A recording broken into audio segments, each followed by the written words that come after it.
మా తాత స్వర్గీయ నందమూరి తారక రామారావు ఆశీస్సులు మనపై ఉన్నంతకాలం, నా మీద ఉన్నంతకాలం నన్నెవరూ ఆపలేరు. వార్ 2 ప్రీ రిలీజ్ వేదికపై ఎన్టీఆర్ నోటి నుంచి వచ్చిన ఈ ఒక్క డైలాగ్ ఇప్పుడు చాలా మంది గుండెల్లో రైళ్లు పరిగెత్తిస్తోంది. ఇది కేవలం సినిమా డైలాగ్ మాత్రమే కాదు.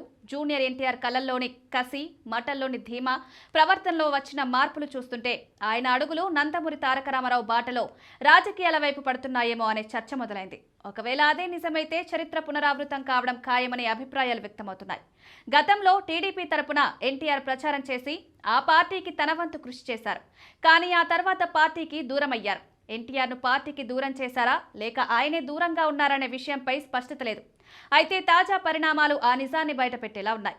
ఇటీవల వార్ 2 సినిమా కాకుండా కూలీ సినిమాకు నారా లోకేష్ ట్వీట్ చేయడం, ఆ తర్వాత ఎన్టీఆర్ ఫ్యాన్స్ విజయవాడలో సీఎం ఎన్టీఆర్ అంటూ ఫ్లెక్సీలు పెట్టడం చూస్తుంటే నారా, నందమూరి కుటుంబాల మధ్య అంతర్గత విభేదాలు మరింత పెరిగాయని స్పష్టమవుతోంది. వార్ 2 సినిమాలో ఎన్టీఆర్ చెప్పిన కొన్ని డైలాగులు దీనికి మరింత బలం చేకూర్చుతున్నాయి. పని చేయించుకుని పట్టణ పెట్టడానికి అవసరం లేదన్న మాట అనే డైలాగ్ 2009లో టీడీపీ తరపున ఎన్టీఆర్ ప్రచారం చేసి తర్వాత పక్కన పెట్టిన సందర్భాన్ని గుర్తు చేస్తోంది.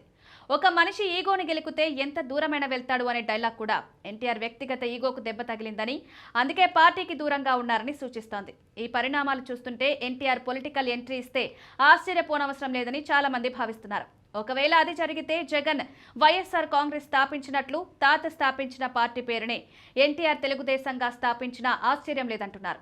ఈ పరిణామాలు నిజంగానే జరిగి ఎన్టీఆర్ రాజకీయాల్లోకి వస్తే ఆయన అభిమానులకు మాత్రమే కాకుండా రాజకీయ పరిశీలకులకు కూడా ఒక కొత్త ఉత్సాహాన్ని ఇస్తుందని చెప్పవచ్చు.